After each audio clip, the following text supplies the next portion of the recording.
Hi, I'm Callie Ferreira, and today I'm just going to be talking a little bit about the art lesson plan, My Beautiful Place. So this lesson plan is going to be centered around exploring bold colors, going above and beyond to find those combinations that you really wouldn't use, but they actually pop and look wonderful together. We're going to use texture.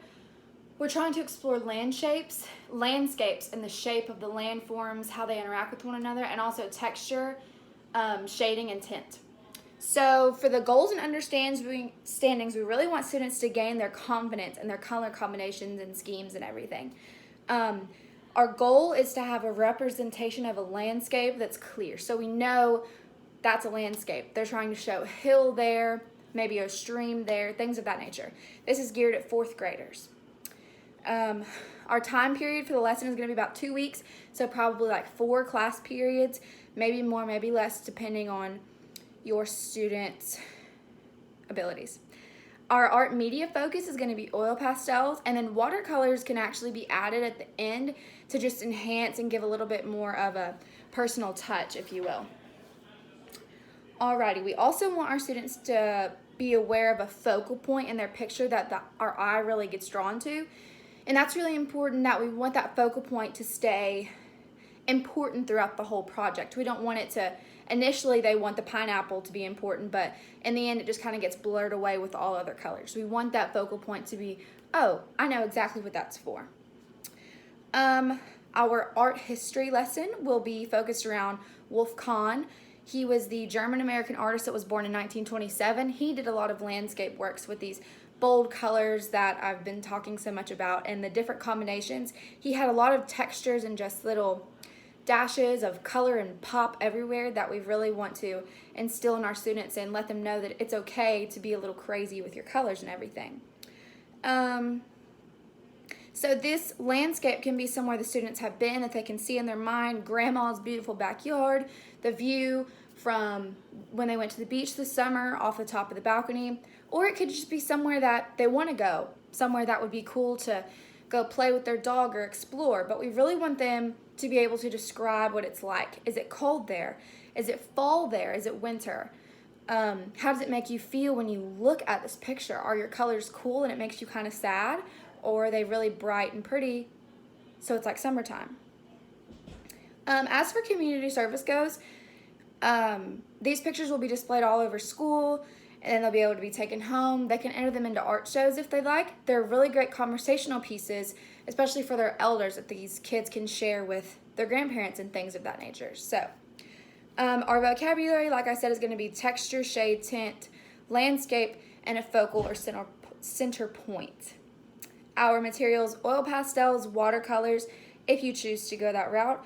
They're sketchbooks. They're going to need those to begin and to practice their oil pastel shading.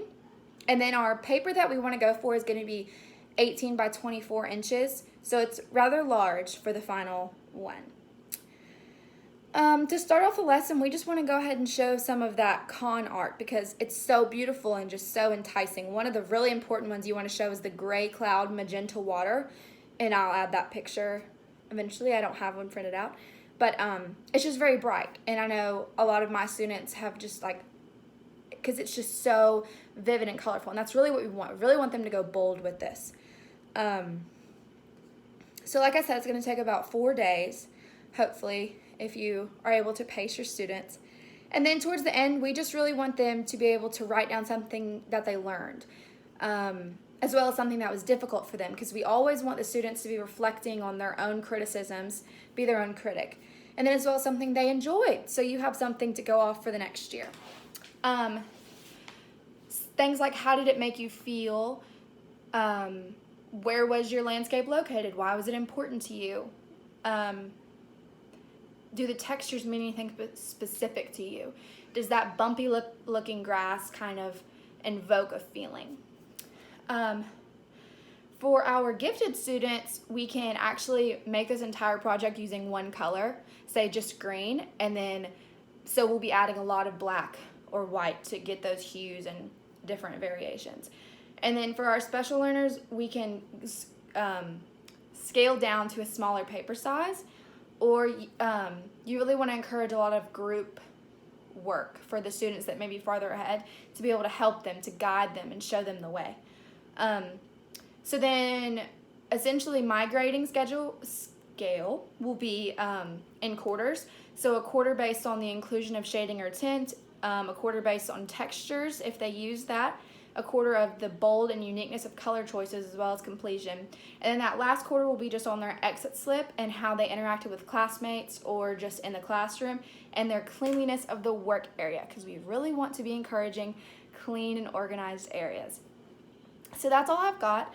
I really think that this art project should be something that they have fun with, which is why I say it should be more towards maybe December or in May or April, so it's at the end of the year when their creative juices are just flowing because they're bouncing all over the walls ready for the break.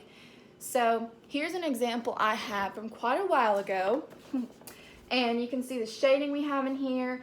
There's some tinting up in here, and my focal point really was, I had many. This was not the exact project, but it's a great one.